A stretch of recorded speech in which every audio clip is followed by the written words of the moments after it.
आतिथ्य स्वीकार करें। शिष्य जाता है, प्रणाम करता है। राजन, वशिष्ठ ऋषि ने आपको आमंत्रित किया है, आप समस्त सेना के साथ गुरु आश्रम में पधारिए। विश्वरथ राजा जोर जोर से हंसने लगा। अरे तुम्हारे गुरु के पास रहने के लिए मकान नहीं है, वो एक पर्णकुटी में रहते हैं, पहनने के लिए जूते चप्पल भी नहीं, खड़ाऊ पहने रहते हैं, बर्तन के नाम पर कोई वस्तु नहीं उनके पास, यज्ञ के काष्ठपात पंचपात्र मात्र उनके पास है, कमंडल उनके पास है। क्या मेरी अक्षुणी सेना का वो सम्मान स्वागत कर सकेंगे? मैं अकेला आतिथ्य स्वीकार नहीं कर सकता हूँ, मेरे साथ में जो अक्षुणी सेना है लाखों करोड़ों की, उसको छोड़कर मैं नहीं जा सकता हूँ। तुम्हारे गुरु में इतनी सामर्थ्य हो कि वो मेरी सेना सहित सबको भोजन करा सके, तब तो मैं तुम्हारे गुरु का आतिथ्य स्वीकार करूंगा। शिष्य दौड़ा दौड़ा वशिष्ठ जी के पास पहुंचे। वशिष्ठ जी से कहा, वो राजन तो ऐसा बोल रहा है गुरुदेव। तो उन्होंने कहा, सबको लेकर के आओ। कहना कि राजा गुरु वशिष्ठ ने सभी को बुलाया है। विश्वरथ ने आमंत्रण स्वीकार किया और गुरु वशिष्ठ के आश्रम में पहुंचे। फुलवारी लगी हुई है, पेड़ पौधे लगे हुए हैं, सुंदर सुरम्य वातावरण है, लेकिन इतने लोगों की भोजन की व्यवस्था होगी कहाँ से? तो उन्होंने कहा कि मैं अकेला भोजन नहीं करूंगा, मेरी सारी सेना है, सबको भोजन आपको कराना होगा। उनके पास कामधेनु गाय थी, नंदिनी नाम की। उन्होंने कहा, हमारे पास एक कामधेनु गाय है, नंदिनी गाय है, हम इसको आदेश देंगे, ये सब व्यवस्था कर देगी। वशिष्ठ ऋषि ने कामधेनु काली गाय के पीठ पर हाथ फेरा। उन्होंने कहा, कामधेनु, माँ गायत्री कामधेनु, आप समस्त राजा की सेना और राजा सहित सबके भोजन का प्रबंध करो, व्यवस्थाएं करो। सामियाना टेंट लग गया, कैटरिंग की व्यवस्था हो गई, बढ़िया थाली प्लेट आ गई, भोजन प्रसादी आ गई, 56 प्रकार के भोग हुए, सबने भोजन किया। और विश्वरथ नाम का राजा आश्चर्यचकित हो गया, ये सब कैसे हो गए? पूछा, गुरुदेव ये सब कैसे चमत्कार हुआ?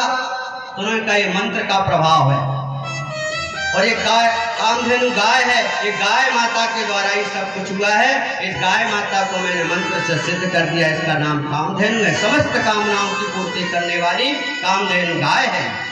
तो राजा ने कहा, दुनिया में, राज्य में जो भी सबसे सुंदर और श्रेष्ठ वस्तु होती है, उस पर पहला अधिकार राजा का होता है। हे राजन, ये कामधेनु गाय आपके पास क्या कर रही है?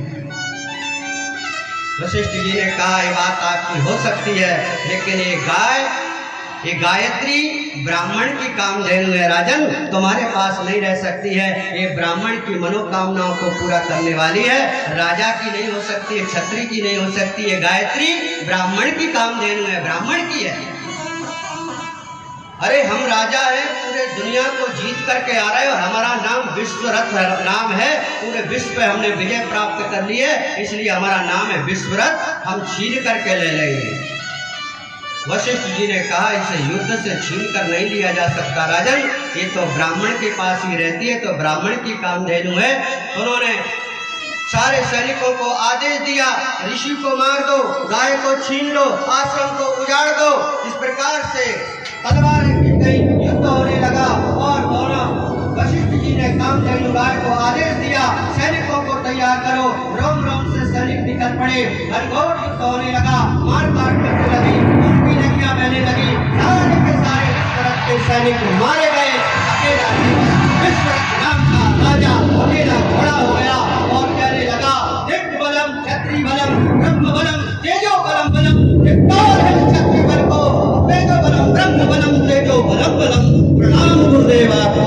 ब्रह्म बल की क्या महिमा, मैं पूरी दुनिया को जीत के आया था, लेकिन एक मंत्र के सामने, एक ब्राह्मण के सामने, एक ऋषि के सामने मैं पराभूत हो गया हूँ, अशक्त हो गया। उसका कारण क्या है गुरुदेव? मुझे भी इसका रहस्य बताइए।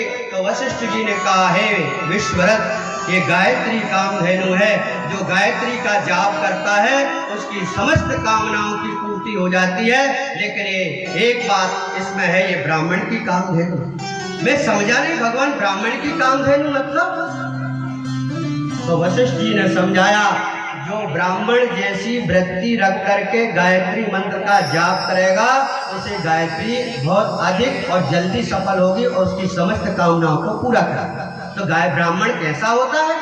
बोले जिसका खान पान उत्कृष्ट है, जिसका चरित्र श्रेष्ठ है, जिसका चरित्र हिमालय की तरह है और जिसका खान पान पूर्ण रूप से सात्विक है, जो मीट मांस मछली अंडा दारू बीड़ी सिगरेट गुटखा पान मसाला नहीं खाता है, जिसका खान पान कुछ इस तरह का है, उसे गायत्री सफल होती है।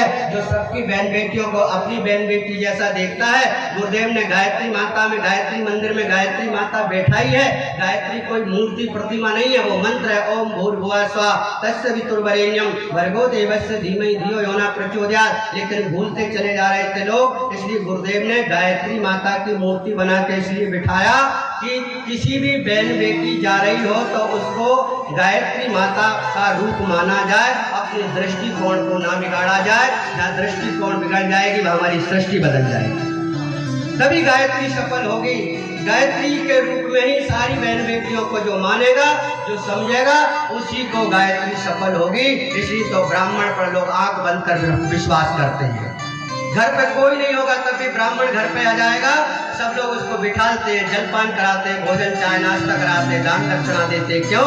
उसका दृष्टिकोण, उसका चिंतन, उसका चरित्र, उसका आचरण वह पर्वत हिमालय की जैसा ऊंचा होता है, सागर की तरह निर्मल, गंगा की तरह पवित्र होता है। इसलिए आंख बंद कर उस पर विश्वास किया जाता है। आज के समय और आज की दुनिया में यदि किसी चीज की कमी हो रही है तो विश्वास की कमी है। हर समय कभी ना कभी कोई संकट आए भाई और बहनों। कभी संकट अन्न का हुआ है, कभी हमारे देश में खाने के लिए अन्न नहीं होता था, बाहर से विदेशों से अन्न मंगाया जाता था। और हमारे देश के प्रधानमंत्री लाल बहादुर शास्त्री ने देखा कि अमेरिका से लाल गेहूं मंगाया जाता है, तो उन्होंने व्रत की प्रवृत्ति चालू की। पहले लोग व्रत भी नहीं जानते थे, व्रत उपवास किसे कहते हैं। बोले सप्ताह में अब महीने में 2 बार लोग व्रत रखेंगे एकादशी का, तो जो भी भोजन बचेगा, जब लोग करोड़ों लोग होंगे, करोड़ों लोग जब महीने में 2 बार का भोजन छोड़ेंगे तो कितने लोगों को भोजन पहुंच जाएगा। तो व्रत करने का अर्थ है जो हम भोजन छोड़ते हैं अपने हिस्से का, वो भोजन हमें किसे देना चाहिए? जरूरतमंद व्यक्ति को, जिसके पास भोजन नहीं है। इसलिए पंडित जी को सीधा सामान देते। क्यों?